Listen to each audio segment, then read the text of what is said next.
So now that we've kind of talked about English, why don't we focus on the other half, which would be social studies. All right, so one of the first groups of teachers that I worked with when I started here in Eastchester was 4th and 5th grade social studies teachers, 4th and 5th grade teachers specifically around social studies.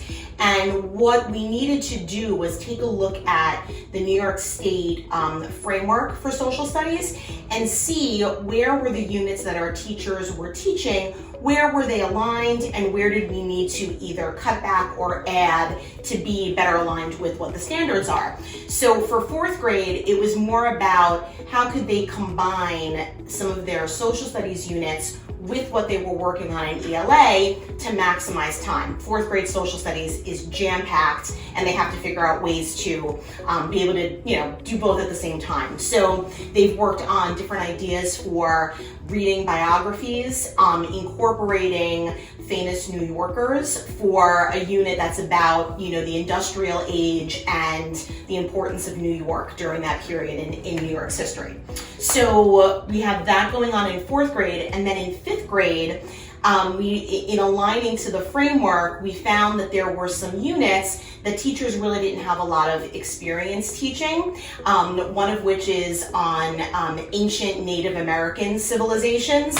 And what we've done is once the teachers unpacked what the students needed to learn, we've actually enlisted some help from the high school chapter of Rho Kappa, which is a social studies honor society. And they are going to visit both Ann Hutch and Greenvale, all 5th grade classes, and they are preparing a presentation on Native American architecture, focusing on the achievements of the Maya, the Aztec, and the Inca. So it was just a really great opportunity for our older students to teach our younger students with this content that's new to our elementary teachers and our elementary students. So it's really exciting. Nothing better than to have our older students interact with our younger students in such a positive way.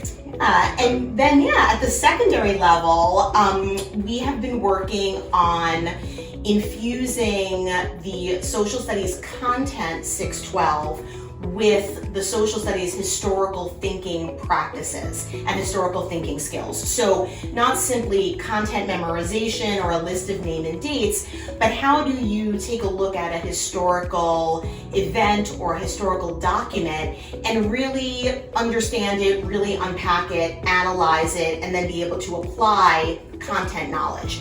So what we are creating, we just had a meeting of 8th and 9th grade social studies teachers looking at that transition in terms of analytical skills, understanding relationships between events, things like point of view, audience for different historical documents, and now we're going to take that and expand it to 6th grade and all the way through 12th grade, and we want to have a document that articulates where and when those skills are introduced and then eventually mastered, and how. How does that look differently in 6th grade than it does in 11th grade? So that's a project that we just started, and we're excited about digging in. Fantastic to be able to bridge those ideas from middle school all the way through high school. We all know that 8-9 transition can be very challenging for students. So to be able to make that sequence happen, it's wonderful work. So